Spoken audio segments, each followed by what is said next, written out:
আসসালামু আলাইকুম, স্বাগত জানাচ্ছি আপনাকে আরএসএল টিভির আন্তর্জাতিক সংবাদে। শুরুতেই থাকছে সংবাদ শিরোনাম। বাংলাদেশ সীমান্তের পাশে ৩ সেনা ঘাঁটি স্থাপন ভারতের। বাংলাদেশের সীমান্তের পাশে শিলিগুড়ি করিডরে নতুন ৩টি সেনা ঘাঁটি স্থাপন করেছে ভারত। ভারতের মূল ভূখণ্ডের সঙ্গে সেভেন সিস্টার্স রাজ্যকে যুক্ত করেছে এই করিডর, যা চিকেন নেক করিডর নামেও পরিচিত।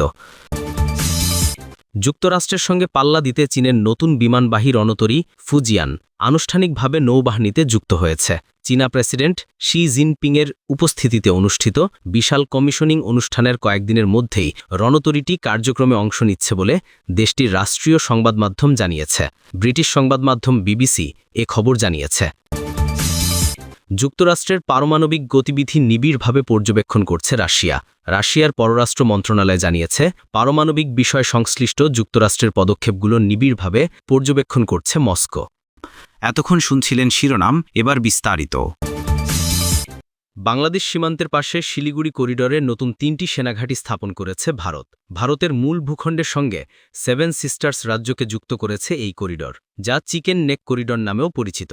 ভারতীয় সংবাদমাধ্যম ইন্ডিয়া টুডে শুক্রবার ৭ নভেম্বর এক প্রতিবেদনে জানিয়েছে, চিকেন নেক করিডরের সুরক্ষা বাড়াতে বামনী, ধুবড়ির কাছে, কৃষাণগঞ্জ এবং চোপড়াতে এসব ঘাঁটি বানানো হয়েছে। দেশটির গোয়েন্দা সংস্থার একটি উচ্চপদস্থ সূত্র জানিয়েছে, গুরুত্বপূর্ণ যেসব গ্যাপ ছিল সেগুলো নজরদারি বাড়ানো এবং দ্রুত প্রতিক্রিয়া সক্ষমতা বাড়ানোর জন্য এই সেনাঘাঁটি তৈরি করা হয়েছে। চিকেন নেককে ভারত তাদের অন্যতম স্পর্শকাতর স্থান হিসেবে বিবেচনা করে, কারণ যদি কোনোভাবে চিকেন নেক তাদের হাতছাড়া হয় তাহলে সেভেন সিস্টার্স রাজ্যের সঙ্গে তাদের স্থল যোগাযোগ বন্ধ হয়ে যাবে।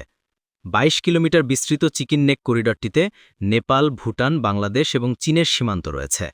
ইন্ডিয়া টুডে তাদের প্রতিবেদনে জানিয়েছে, পাকিস্তানের joint chief of staff chairman general Sahir Shamshad মির্জার ঢাকা সফর এবং প্রধান উপদেষ্টা ড মোহাম্মদ ইউনুসের সঙ্গে তার বৈঠকের পর ভারত চিকেন নেকে তাদের সুরক্ষা বাড়াচ্ছে। পাকিস্তানের অন্যতম এই শীর্ষ সেনা কর্মকর্তা বাংলাদেশের সঙ্গে কানেক্টিভিটি এবং সামরিক সহযোগিতামূলক সম্পর্ক নিয়ে আলোচনা করেছেন।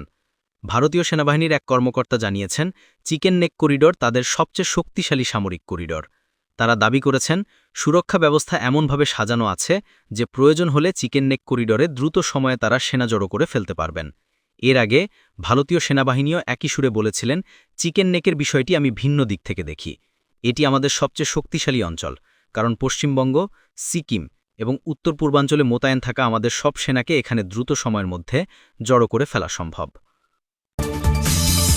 চীনের সর্বাধুনিক বিমানবাহী রণতরী ফুজিয়ান আনুষ্ঠানিকভাবে নৌবাহিনীতে যুক্ত হয়েছে।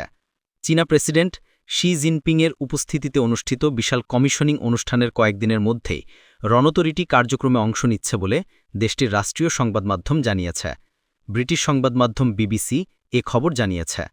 ফুজিয়ান হল চীনের ৩য় বিমানবাহী রণতরী, কিন্তু প্রযুক্তিগতভাবে এটি সবচেয়ে আধুনিক। এতে রয়েছে ইলেকট্রোম্যাগনেটিক ক্যাটাপাল্ট সিস্টেম, যা যুদ্ধবিমানগুলোকে উচ্চ গতিতে উড্ডয়নে সহায়তা করবে। একই ধরনের প্রযুক্তি বর্তমানে কেবল যুক্তরাষ্ট্রের রণতরীতেই ব্যবহৃত হচ্ছে। রাষ্ট্রীয় প্রচার মাধ্যমের ভাষ্য অনুযায়ী ফুজিয়ানের এই প্রযুক্তি চীনকে সামুদ্রিক শক্তিতে এক ধাপ এগিয়ে নেবে। এখন দেশটির নৌবাহিনী সংখ্যার দিক থেকে বিশ্বের সবচেয়ে বড়। শি জিনপিংয়ের নেতৃত্বে গত ১০ বছরে চীনের নৌবাহিনীর আধুনিকীকরণ অভূতপূর্ব গতি পেয়েছে, যা যুক্তরাষ্ট্র এবং তার মিত্রদের উপর আরও চাপ সৃষ্টি করছে। ফুজিয়ান রণতরীতে একই সঙ্গে ৩ ধরনের যুদ্ধবিমান উড্ডয়নের সক্ষমতা রয়েছে। সমতল ফ্লাইট ডেক এবং শক্তিশালী ক্যাটাপাল্টের মাধ্যমে এটি ভারী অস্ত্র এবং বেশি জ্বালানি বহনকারী বিমান মোতায়েন করতে পারবে, যা দূরপাল্লায় আঘাত হানার ক্ষমতা বাড়াবে। এর ফলে ফুজিয়ান চীনের আগের 2 রণতরী লিয়াওনিং, শানডানের তুলনায় আরও বেশি কার্যকর হয়ে উঠেছে। রাষ্ট্রীয় সংবাদমাধ্যমগুলো ফুজিয়ানকে চীনের নৌবাহিনীর ইতিহাসে একটি গুরুত্বপূর্ণ মাইল ফলক হিসেবে অভিহিত করেছে। এর কমিশনিং অনুষ্ঠানটি অনুষ্ঠিত হয় দক্ষিণাঞ্চলীয় হাইনান প্রদেশে। সেখানে প্রেসিডেন্ট শি নিজে রণতরীর ডেকে উঠে এর সামুদ্রিক কর্মক্ষমতা সম্পর্কে বিস্তারিত শোনেন। প্রতিবেদনে বলা হয়েছে, ইলেকট্রোম্যাগনেটিক ক্যাটাপাল্ট প্রযুক্তি ব্যবহারের সিদ্ধান্ত ব্যক্তিগতভাবে শি জিনপিংই নিয়েছিলেন। অনুষ্ঠানে রণতরীর ডেকে সারবদ্ধ নাবিকরা পার্টির প্রতি আনুগত্য প্রকাশ করে একসঙ্গে স্লোগান দেন, দলের আদেশ মেনে চলো, জয় লাভের জন্য লড়াই করো এবং সুশৃঙ্খল ব্যবহার বজায় রাখো।